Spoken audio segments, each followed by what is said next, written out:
Hello everyone, and welcome to the very first episode of the Scenestalking podcast. This series is part of my journalism research project exploring screen tourism, how film and television shape the places we visit, and the real economic and cultural impact that follows. To kick things off, we're heading to Somerset and focusing on one of the UK's most iconic films, Hot Fuzz. Come on, partner, let's go to work.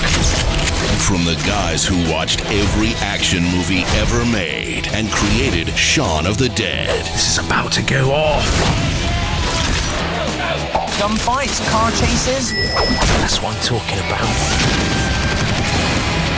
Stop this mindless violence! Hot Fuzz. You never taken a shortcut before?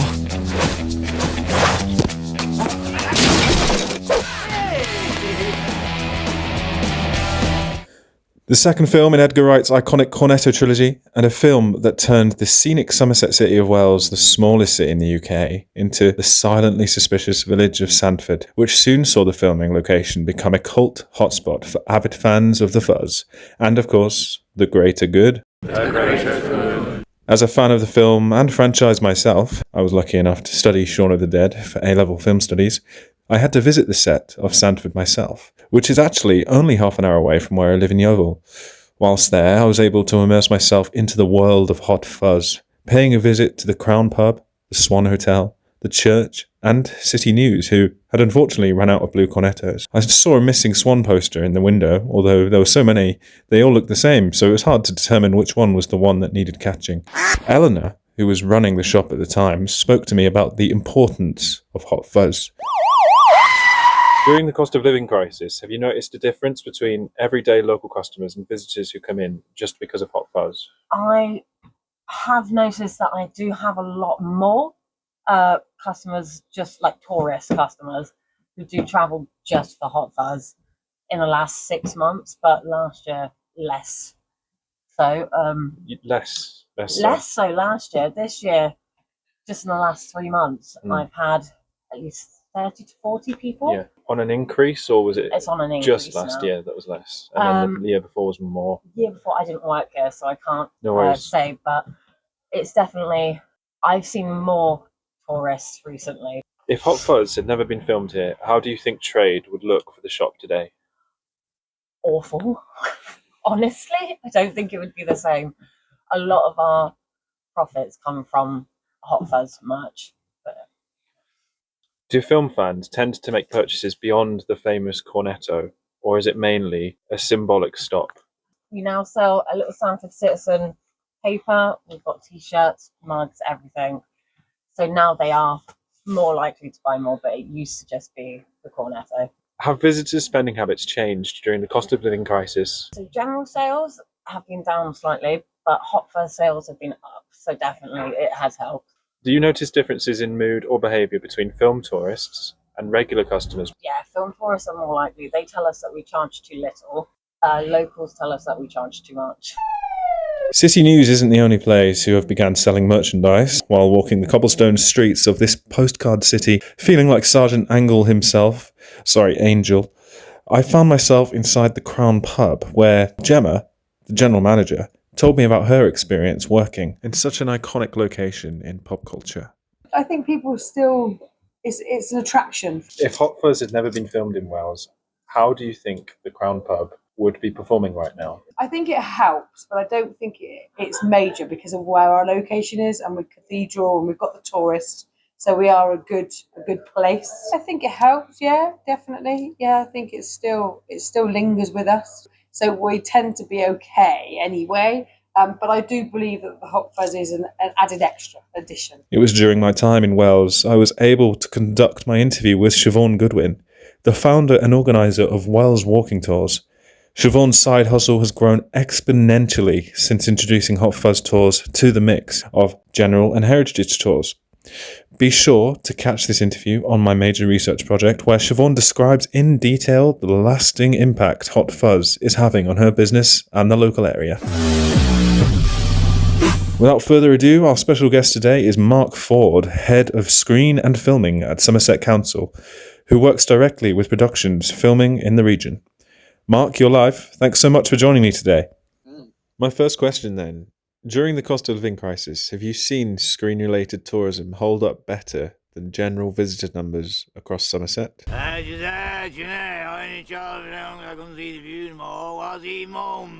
Sorry, Mark, I didn't quite get that. What was that? Said edge his edge, huh? He only topped him down because he couldn't see the view no more. What's he moaning about?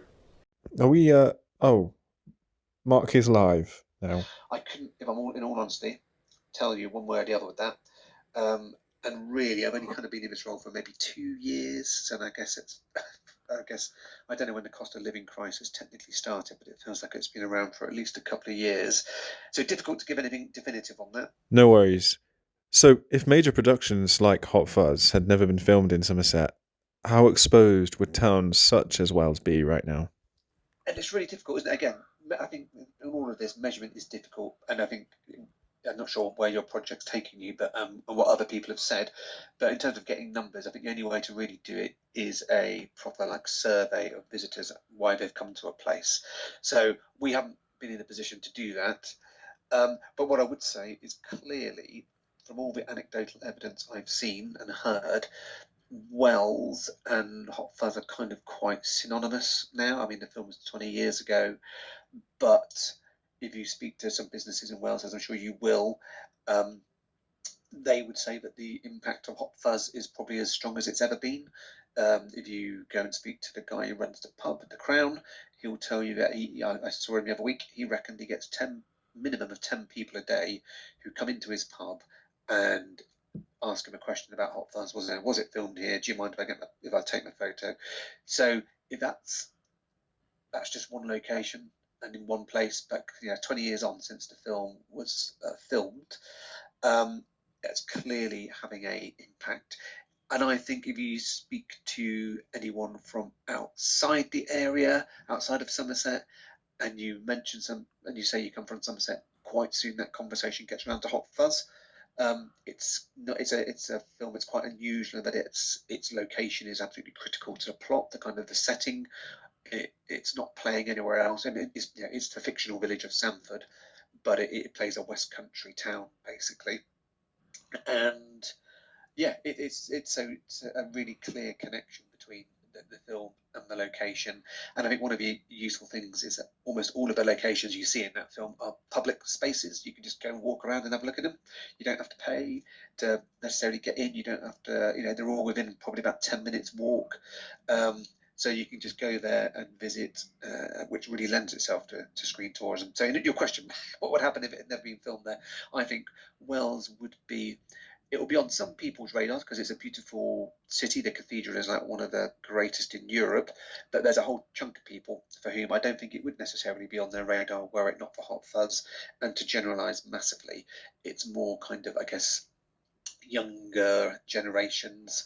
I say that as a man in his 50s who really enjoys Hot Fuzz, but the people who come to visit Wells as a result of Hot Fuzz are as young as teenagers.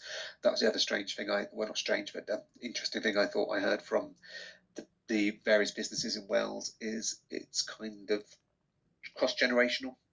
The people who come and talk and come and ask about Hot Fuzz are in their 20s or even in their teens sometimes.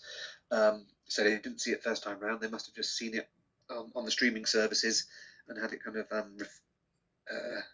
passed on to them by their parents probably. But so your question was, what would happen if Wells hadn't been featured in Hot Fuzz? I think it would be less well known in a certain demographic. Yeah, that's brilliant. Thank you. Really good answer. Next one. To what extent has the crisis revealed which Somerset location? To what extent has the crisis revealed the cost of living crisis? Which Somerset locations rely on screen tourism rather than benefiting from it as an add-on? So essentially, this question is how many of these locations has the crisis revealed? How many of these locations actually rely on screen tourism rather than just benefiting it as like an add-on. Yeah. You know, And do you mean within Wales or Wales as a location? Wales as a Yeah, location, yeah. So it's a bit yeah, like going back to the last question. Like, yeah, what if it hadn't been filmed there? What is Wales mm, without Hot Fuzz? I suppose, and yeah, yeah. um, And well, yeah. Again, tricky because I can't measure things. But what I would say is, in terms of screen tourism, and I've been trying to get involved and promote it in the last couple of years. That I don't think there's anything that has the kind of screen tourism cachet as to the same extent that Hot Fuzz does. So we may have had bits of film shot in all sorts of different places in Somerset, and I always promote that. Um, but it's normally a scene here or there. It might be an important scene, but it'll be just a scene. And sometimes it's not obvious that it is Somerset unless you tell everybody that, make that connection between what's on the screen and the location. So I think Wells is, I think that's the only really obvious screen tourism hotspot in the county. I I think, and also Wells was used to film Wolf Hall. So we're talking mostly about Hot Fuzz. I know Wolf Hall has driven a lot of people to the cathedral and to the bishop's palace. Um, so yes, I suspect that even for Wales, is a tourist destination of its own. You get if you get American tourists who come to the UK, and we have a short, a week's itinerary. Quite often, it will take in Bath and Wells because they're beautiful historic cities. So I think they are. None of them. Wales doesn't need. Would still be a place. Would still be visited by tourists if it wasn't for Hot Fuzz, but not so much so. yeah, that's interesting. How it does have an impact, but maybe not as big as perhaps some people would think. So on screen tourists, then, do they behave differently in terms of length of stay and local spending, or is that compared with general tourists, um, particularly under financial pressure? Yes, and again, yeah, I guess my perspective is kind of, I say, it has to be anecdotal. I get the impression, I don't know if screen tourism brings somebody to a place where they'd stay for a long time. They might bring them in and they might use it as a base. So when I did the Hot Fuzz tour, I mean, you've spoken to Siobhan. I did a Hot Fuzz tour a couple of years ago, and I had a chat with people at the end of it just to get a bit of a feel for where they come from.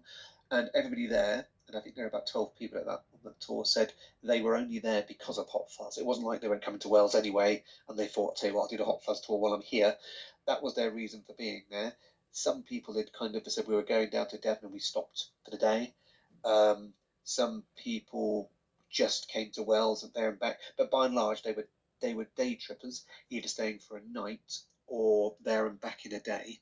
And a totally bonkers kind of anecdote that again the guy in the pub, he reckoned that just before Christmas, two Swedish women walked into the pub and said, "Hello, is this the Hot Fuzz pub?"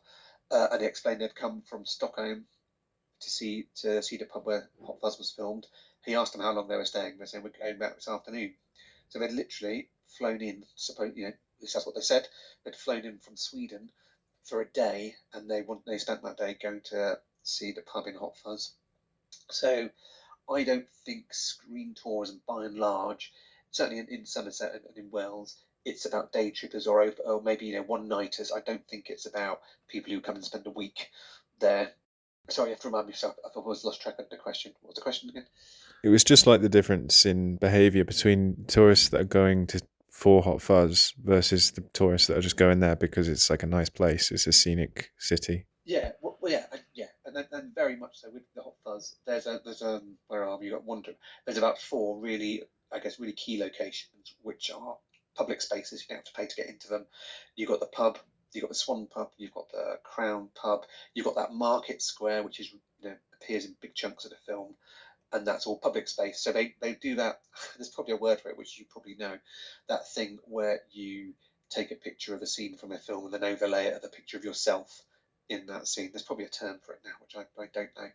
But there's probably four or five locations where everyone will go and visit. They'll take a picture. They'll take a picture of themselves in it, or they might even have like a photograph of a still from the film, and they'll hold it up and get a picture of it. So it's very much driven from again anecdotally, but it seems to be about going there, enjoying that, but also showing people that you've been there by, through the medium of social media. Well, yeah, social media has like a massive impact. I'm actually doing a section on that in the major project at the end because of the significance.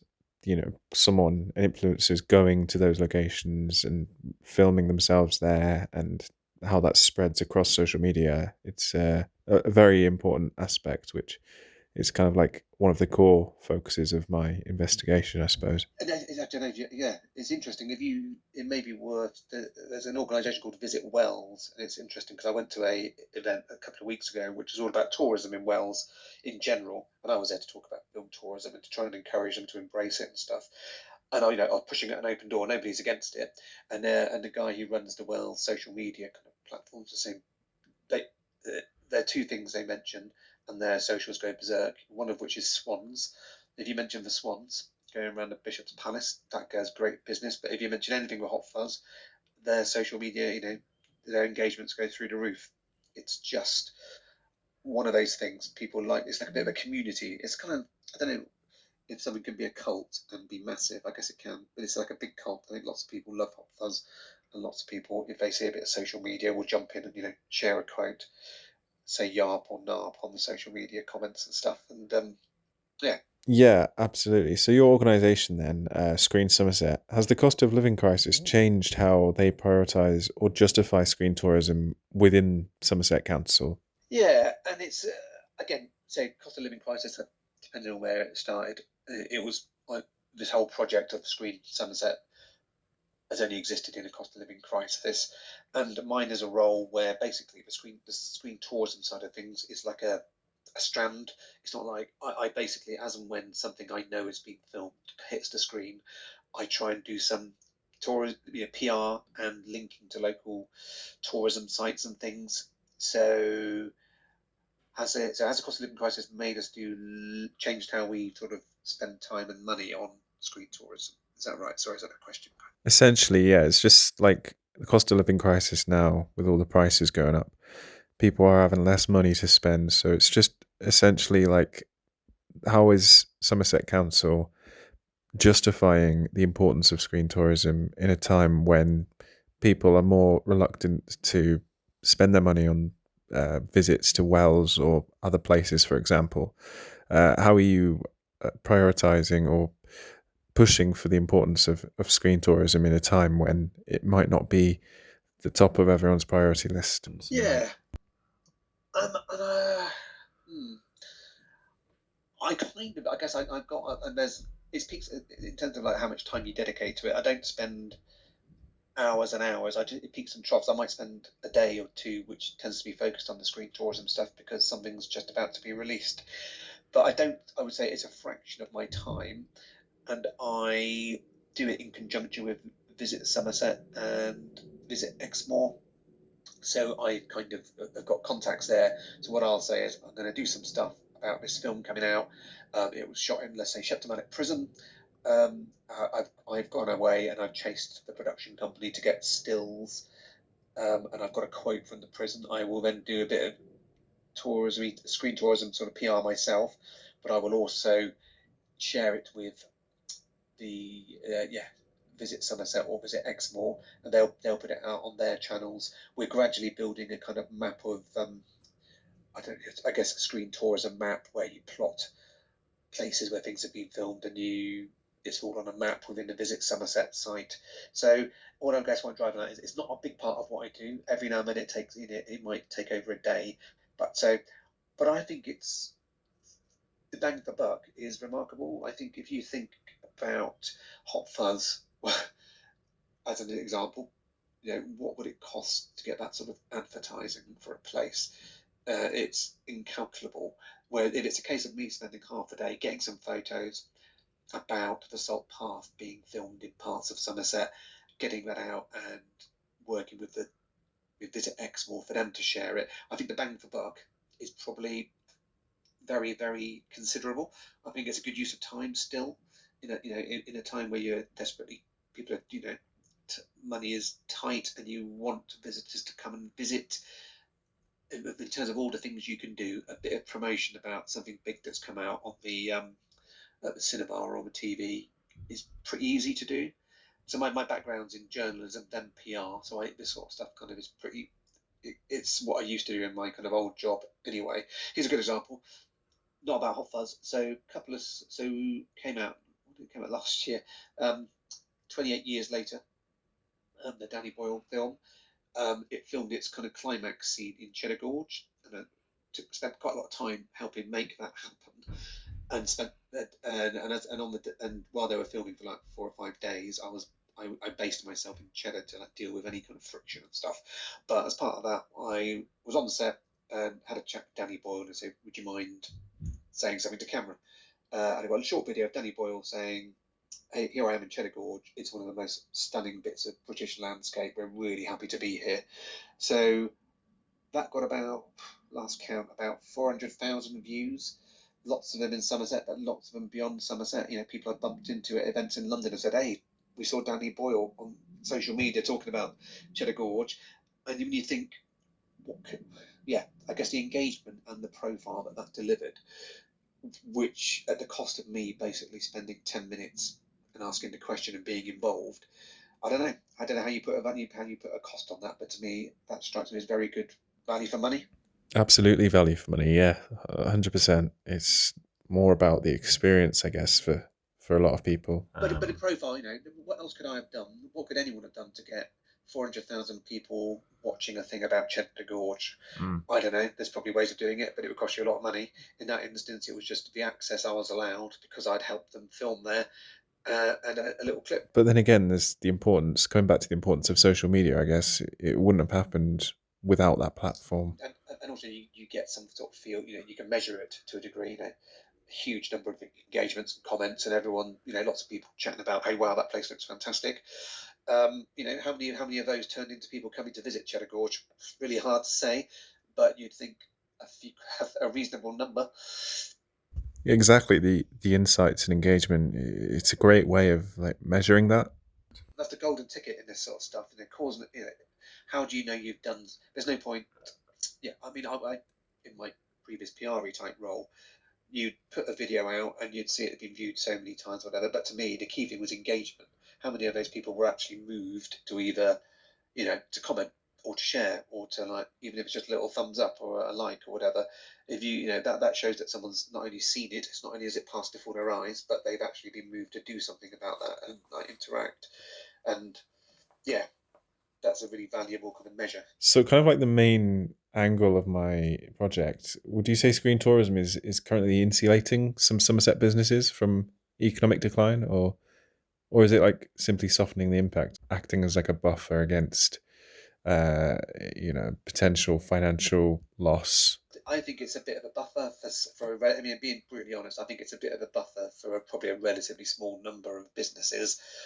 But it will always be really difficult to sort of tease out to what extent. Like I say, I think the best example of screen tourism is still Wells. What proportion of people come, spend their money in Wells as a result of screen tourism compared to those that would come anyway, or those that are there to just look at wonderful medieval buildings? Really hard to say. But I guess if I'm being honest, I would say it acts as a buffer for a small number, but maybe not insignificant businesses in the centre of the city. I think, as you said, if you said to the guy who runs the Crown Pub, "We're going to somehow magically get rid of the hot fuzz factor on your footfall," he'd probably be quite devastated. Likewise, probably the Swan Hotel does all right out of it, and the Bishop's Palace. They get people who come through the door saying, "I'm only here for the hot fuzz." So does that mean they wouldn't be viable businesses without that? I doubt it, but is it valuable to them? Definitely. Let's present a scenario to you then. If the demand for screen tourism fell away tomorrow, which parts of Somerset would be most economically vulnerable? So I don't want to sound like a broken record, but you end up coming back to Wells, because that's the hot spot for screen tourism, mostly due to Hot Fuzz, but also due to various other things that have been filmed there. So they would be the place that would, if screen tourism was no more tomorrow, then that would be the place that is most affected. I couldn't tell you another part of the county where I know it to be a big impact. I'm sure it is an impact in parts of West Somerset in particular. Another good example, I think, of in Somerset. Yeah, but probably the second most important one is in West Somerset. Something called the West Somerset Railway, which is a really, I think it's got some claim to fame as being like the longest heritage railway in the country.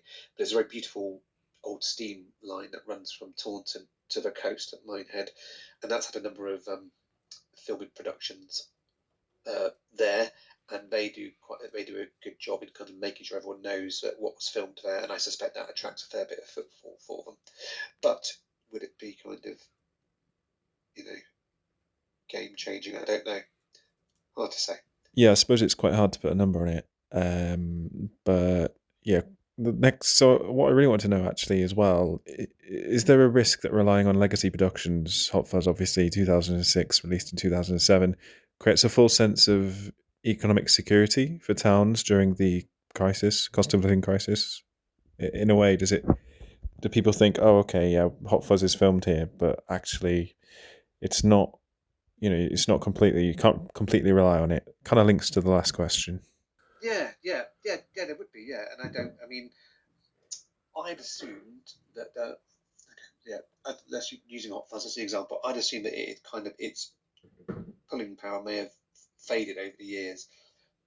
It doesn't seem to be the case. It seems that it's probably more influential than ever. I don't know. Did you speak to Siobhan? She told me that she's like doing twice as many tours as she did a few years ago. The demand is increasing rather than decreasing. Yeah. But I think anywhere that puts all its eggs in a basket like that is probably it's probably a risk, isn't it? You wouldn't. What I mean, yeah, legacy. Yeah. So what was the question? Is there a risk in like relying too heavily on a legacy project like? Yeah, is there a risk in maybe not looking to new productions, but looking to old ones that have quite dated? Hot Fuzz is like almost 20 years old now, so Absolutely, yeah, we would certainly. I mean, definitely one of the things I'm doing. One of the reasons I engage quite a lot with the various organisations in Wales is because we don't want to rely on legacy things. Because yeah, I think Hot Fuzz is an oddity. I don't see any sign of it dissipating, but you got to assume that at some point it will lose some of its attraction. And I would love Wales to be known for not just Hot Fuzz, but for all sorts of things. Yes, so we are pushing it actively, working together to try and make it as attractive as possible to filming productions, which you can do in all sorts of ways. Um, a lot of it's about, I'm adding lots of Wells locations to my database, which is what I use to promote the county as a place to film with location managers and location scouts. We are, yeah, I'm trying to pull together basically a filming in Wales pack where it makes it easy for them to find out all the kind of boring logistical stuff they need when they come to film, where they're going to get their parking from, what's the process for closing a road and how quickly can we do it, all that stuff that makes Wales a more attractive place to film. And it has had loads of, I'm sure you would have seen in your research, it's had other big stuff. It's had Wolfhall, it's had the Winter's, where is it, the Huntsman, Winter's War, Dungeons and Dragons, Poldark. It was in something called the Three Body Problem.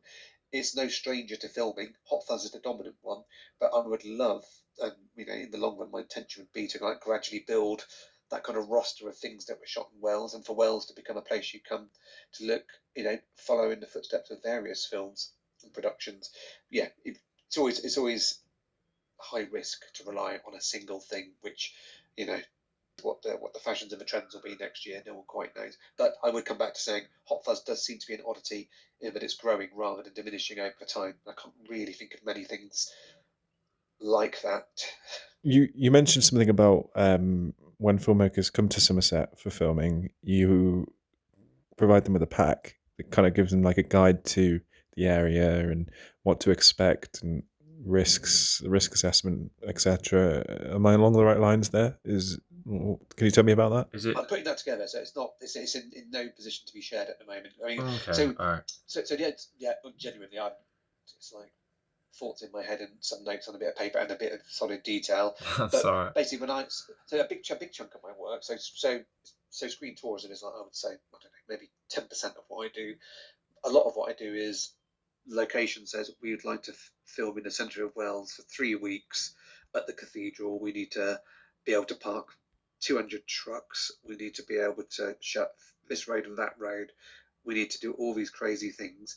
which in a small, relatively small space is quite a headache. So a lot of my job is about making that happen. It's about liaising with people who shut roads. It's about trying to sort out parking in the car parks and all that sort of malarkey.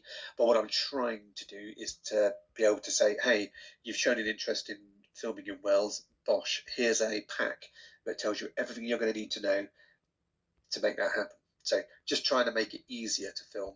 And call it a pack. It will be maybe some sort of PDF document with a map which shows who owns what, how you contact the people who own these things. This is where you can get parking. This is the process for shutting a road, and this is who you speak, all that sort of stuff. So, yes, I'd happily share it if I'd done it, but I haven't. No, it sounds like it could be good as well, and it sounds very helpful for filmmakers. Also, a way of promoting more filming as well, especially if you know about an area, and if you know about an area better, you're more likely to produce better content, which would ultimately, a chain reaction, attract more screen tourists, providing more income, I guess. My final question then. So in the current climate, should councils be treating screen tourism as culture enrichment, economic strategy, or economic contingency planning? Of those three, what would you say is like the most important? How should the government be responding to sort of like the patterns of screen tourism? Well, a really boring question, but answer. But I think probably a bit of all of those things. And I'd be interested to know how what sort of conversations you've had with the local authorities elsewhere. But the general direction of travel for local authorities is they have incredible pressures on their budget, massive pressure on their budget, and discretionary things like not just screen tourism but tourism full stop. Those are the things that are non-statutory, and they end up being not done. So I mean, as a council, how much we put into the tourism industry kind of in cash terms is, I think, probably pretty small, but my role helps, contributes to tourism, and I reckon it kind of.